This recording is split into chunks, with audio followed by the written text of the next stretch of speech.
கிறிஸ்துவுக்குள் மிகவும் பிரியமானவர்களே, இயேசு கிறிஸ்துவின் நாமத்தில் உங்கள் யாவரையும் அன்போடு கூட நான் வாழ்த்துகிறேன். இந்த நாளிலும் தேவன் நம்மோடு கூட இடைப்படுகின்ற வார்த்தை சங்கீதம் 92 அதிகாரம் 12 நீதிமான் பனையைப் போல் செழித்து லீபனோனில் உள்ள கேதுருவைப் போல் வளருவான். Yes, look how you have made all your devoted lovers to flourish like palm trees, each one growing in victory, standing with strength. இந்த வார்த்தையின் மூலம் தேவன் இன்றைக்கு நம்மோடு இடைப்பட்டு நம்முடைய அடையாளத்தை அவர் காட்ட விரும்புகிறார். அப்போ இங்கே தமிழ்ல நீதிமான் அப்படின்னு சொல்லி போடப்பட்டிருக்குது. ஆங்கிலத்துல இந்த வெர்ஷன்ல டிவோட்டட் லவர்ஸ் அப்படின்னு சொல்லி போடப்பட்டிருக்கு. அப்போ அந்த நீதிமான்களாகிய அவரை நேசிக்கிற ஜனங்கள் யாரா இருப்பாங்களா, அவங்க எப்படி இருப்பாங்களா, அவங்க செழிப்பாய் வாழுவார்கள் அப்படின்னு சொல்லி போடப்பட்டிருக்கிறத பார்க்கிறோம். அவங்க கூட எப்பொழுதும் தேவனுடைய கனெக்ஷன் இருக்கிறபடியினால, உறவு இருக்கிறபடியினால நீதிமான்களாகிய அப்படிப்பட்ட ஜனங்கள் நிச்சயம் செழிப்பாய் வாழுவார்கள். அப்போ இதுல நம்ம பார்க்கிறோம், பனையை போல் செழித்து அப்படின்னு சொல்லி பார்க்கிறோம். அப்போ அந்த பனைக்கு இருக்கக்கூடிய, அந்த பாம் ட்ரீக்கு இருக்கக்கூடிய ஒரு குணாதிசயம் என்ன அப்படின்னா, அது எதையும் தாங்கும் சக்தி உடையதாய் நிற்கிறத நம்ம பார்க்கிறோம். அது எனர்ஜெட்டிக்கா இருக்குமா, ஹெல்த்தியா இருக்குமா, சூழ்நிலைகள் எப்படியா இருந்தாலும் ஈவன் இன் ட்ரை சிச்சுவேஷன்ல கூட அது எப்படி இருக்குமா, செழிப்பாய் வளரக்கூடிய ஒரு மரமாய் இருக்கிறத நம்ம பார்க்கிறோம். அந்த சூழ்நிலையை பொறுத்து அது மாறி போவதில்லை, அது பலவீனப்பட்டு போகிறதில்லை. அப்போ இன்றைக்கு பனையை போல செழித்து அப்படின்னு சொல்லப்படுறதுக்கு ஒரு அர்த்தம் என்னன்னா, நீதிமான்கள் அவரை நேசிக்கிறவருடைய பிள்ளைகள் எப்படி இருப்பாங்களாம், ஃபிசிக்கலாகவும் சரி, சரீர பிரகாரமாக, ஆத்தும ரீதியில் அவங்களுடைய சோல், ஃபிசிக்கல் எல்லாமே எப்பொழுதும் ஒரு சுகத்தை அனுபவிக்கிறவர்களாக இருப்பாங்க. ஒருவேளை வெளியில என்ன போராட்டங்கள் வேணாலும் நடக்கலாம், ஆனால் அவங்க உள்ளான மனிதர்லேயோ அவங்க சரீர பிரகாரமாகவும் எப்பொழுதும் எப்படி இருப்பாங்க, எனர்ஜெட்டிக்காக இருப்பாங்க அப்படின்னு சொல்லப்பட்டிருக்கிறத பார்க்கிறோம். அப்போது அவரை நேசிக்கிறவர்கள் இந்த மாதிரியான உள்ளான ஒரு வளர்ச்சியில் அவங்க எப்பவும் இருப்பாங்களே தவிர, அவங்க ஒரு நாளும் எந்த சேலஞ்சஸ் வந்தாலும் அதை கண்டு அவர்கள் சோர்ந்து போக மாட்டார்கள். அப்போ இன்றைக்கு நீதிமான்களுக்குரிய ஆசீர்வாதத்தை குறித்து தியானித்து கொண்டிருக்கிற நாம், அந்த நீதிமான்களுக்கு அடுத்து கிடைக்கக்கூடிய ஆசீர்வாதம் என்ன அப்படின்னு சொல்லி இந்த ஆங்கில வேதாகம மொழிபெயர்த்து சொல்லுது, அவங்க எப்பொழுதும் வெற்றியாளர்களாய் இருப்பாங்க. எந்த வாழ்க்கையின் சூழ்நிலையிலையும் அவங்க தோற்று போக மாட்டாங்க.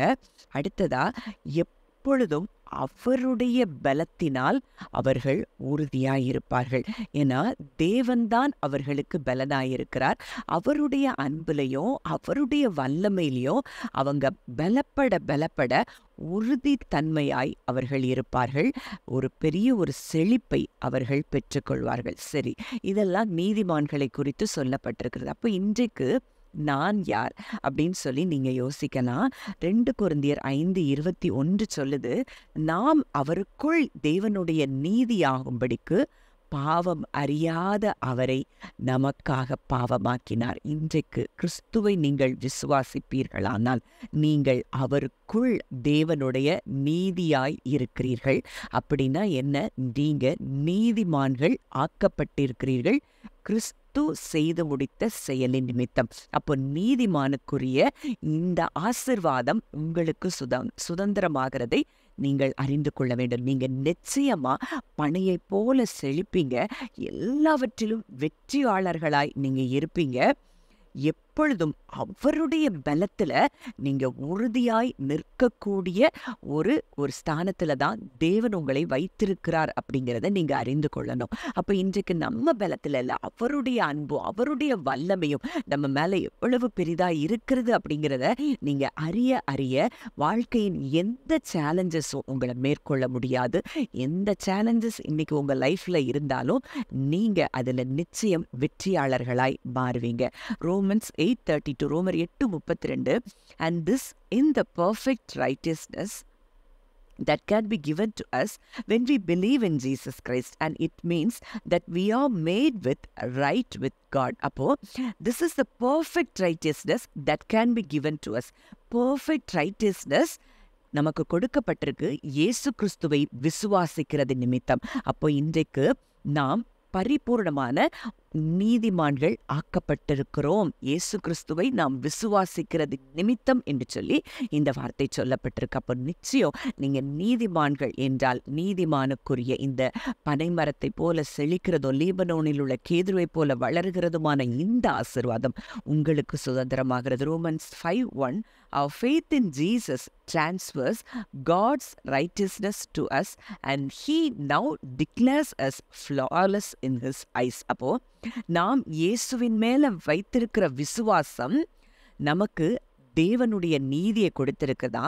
இன்றைக்கு தேவனுக்கு முன்பாக, அவருடைய கண்களுக்கு முன்பாக நாம் குற்றமற்றவர்களாய் இருக்கிறோம் அப்படிங்கிறது தான் சத்தியம். அப்ப இதை எவ்வளோ தூரம் நம்ம ஆழமாய் விசுவாசிக்கிறோமோ, நம்புறோமோ, தேவனால் பிறந்த எவனும் பாவம் செய்யார், இந்த சத்தியத்தை நம்ம அறிந்து கொண்டோம்னா நிச்சயம் யாராலையும் பாவத்துல நீடித்திருக்க முடியாது. அப்போ இன்றைக்கு நீங்கள் நீதிமான்கள் ஆக்கப்பட்டிருக்கிறீர்கள் அப்படிங்கிற அந்த உணர்வுல நீங்க ஆழமாய் ரூட் ஆகும்போது நிச்சயம் அந்த நீதிமானுக்குரிய ஆசீர்வாதங்கள் உங்களுக்கு சுதந்திரமாகிறதை நீங்கள் அறிந்து கொள்வீர்கள். இன்னைக்கு உங்க வாழ்க்கையில என்ன சூழ்நிலையா இருந்தாலும் நிச்சயம் அதுல உங்களுக்கு ஜெயத்தை கொடுக்கும்படியாகத்தான் தேவன் இந்த வார்த்தையின் மூலம் உங்களோடு கூட இடைப்படுகிறார். ஜெபிக்கலாம். நல்ல தகப்பனே, நன்றியோடு கூட உம்மை துதிக்கிறோம், நாங்கள் ஸ்தோத்தரிக்கிறோம் அப்பா.